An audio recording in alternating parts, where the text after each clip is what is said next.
Hello friend. आज मैं आपके लिए लेकर आई हूँ कुछ छोटे मोटे घरेलू नुस्खे, घरेलू बातों की जानकारी। जैसा कि आप देख सकते हो कि मेरे हाथ में बैगन लगा हुआ है। अक्सर हम भरते के लिए इस तरह के बैगन का चुनाव करते हैं। तो जब हम मार्केट से बैगन लेने जाते हैं तो हमें नहीं पता कि इसके अंदर कितने सारे बीज निकलेंगे, क्योंकि बैगन में बहुत सारे बीज होते हैं और हमारा भरता जब बनता है तो उसमें उसका पेस्ट कम और बीज ज़्यादा होते हैं। इसीलिए मैं आपको बताती हूँ, जब भी आप मार्केट से बैंगन लेने जाओ तो आप 2 बैंगनों को हाथ में पकड़ो और उनको पकड़ने के बाद आप उनका वेट चेक करो। दोनों बैंगनों को हाथ में हल्का लेके थोड़ा उछालो, जिससे आपको पता चले कि कौन सा बैंगन हल्का है और कौन सा भारी।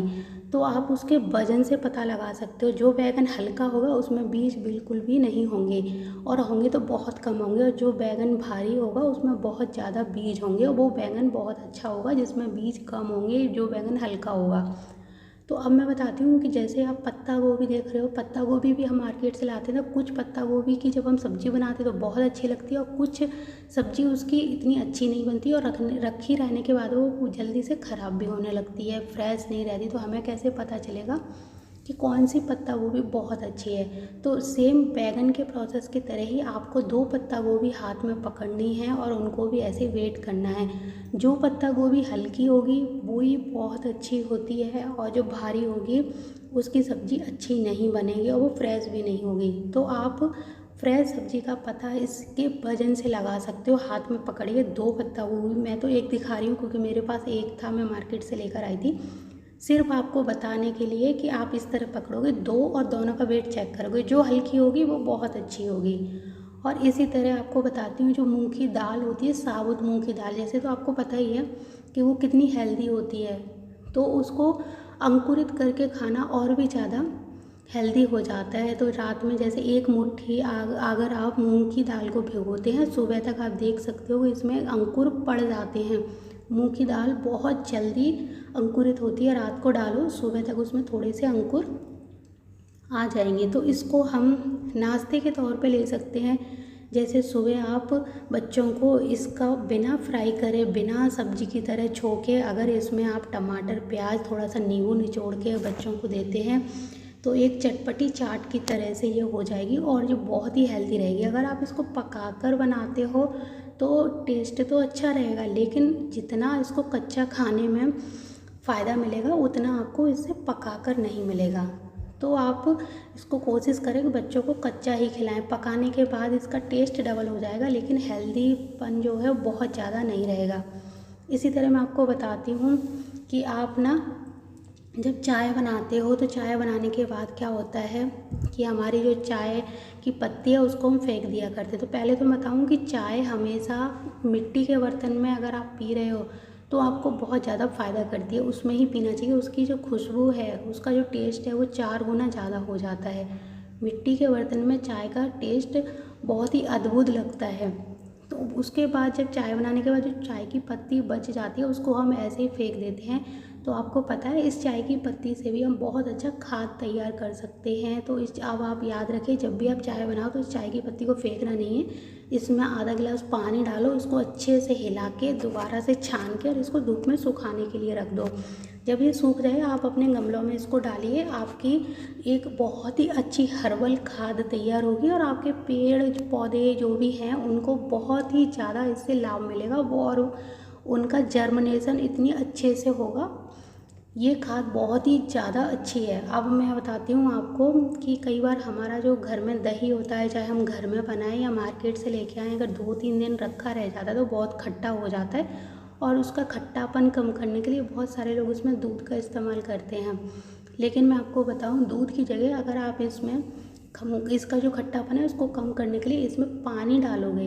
अगर आपका 1 कटोरी दही है तो 1.5 कटोरी आप उसमें पानी डालो और आधा घंटे के लिए आप ऐसे ही छोड़ दो। आधा घंटे बाद क्या होगा, उसका जितना खट्टापन है वो धीरे धीरे ऊपर आ जाएगा, और आपका जो बिल्कुल फ्रेश दही है वो नीचे बैठ जाएगा। आधा घंटे बाद आप इसको देखोगे तो ये धीरे धीरे इसका सारा जितना पानी था वो ऊपर आ गया है, और जितना आपको खट्टापन कम करना है उतना ही आप इसमें पानी मिला सकते हो। बहुत खट्टा दही है तो डबल करके पानी मिलाओ, और धीरे से उसका जो पानी है वो आप दूसरे बर्तन में उतार लो। इसको आप धीरे से छान भी सकते हो, धीरे धीरे वही पानी हमें निकालना है जितना हमने इसमें डाला था। तो ये हमारा फ्रेश दही बिल्कुल तैयार है, सारा खट्टापन निकल चुका है। आप चाहो तो इसको कितना भी खट्टा दही हो, मट्ठा हो, छाछ हो, कुछ भी हो, उसमें पानी जितना मिलाओगे उसको आधा एक घंटे ऐसे ही छोड़ोगे, उसके बाद खट्टा वाला जो पानी है उसका ऊपर आ जाएगा, फ्रेश दही नीचे बैठ जाएगा। तो ये दही को बिल्कुल फ्रेश करने का बहुत ही अच्छा तरीका है, खट्टे दही को बिल्कुल फ्रेश दही बनाने का। अब अक्सर हम लोग क्या करते हैं, मार्केट से जब करेले लेकर आते हैं उनकी सब्ज़ी बनाते हैं। सब्ज़ी बनाने के लिए जब हम करेले को छीलते हैं, छीलने के बाद बहुत सारे लोग तो इन छिलकों को वापस करेले में भर देते हैं, उसको यूज़ कर लेते हैं। लेकिन बहुत सारे लोग ऐसे हैं जो इन छिलकों को फेंक दिया करते हैं, लेकिन इनको फेंकना नहीं है, इनमें बहुत ज़्यादा विटामिन्स होते हैं। आप जब भी करेले को छीलोगे, छीलने के बाद इनका ये छिलका है इसको सुखा लोगे, इनका एक बहुत ही अच्छा सा सुखाने के बाद पाउडर तैयार करोगे। 1 चम्मच पाउडर अगर आप सेवन करते हैं तो ज़िंदगी में आपको कभी शुगर की बीमारी नहीं होगी। और अब बात करते हैं आज के वास्तु टिप्स की। भूल कर भी कभी अपने घर की दवाइयाँ, स्वास्थ्य संबंधी फाइलें, एक्सरे की रिपोर्ट या डॉक्टर की पर्ची, कोई भी मेडिकल से संबंधित चीज़ें आप रसोई घर में, नैऋत्य कोण में, दक्षिण दिशा में ना रखें।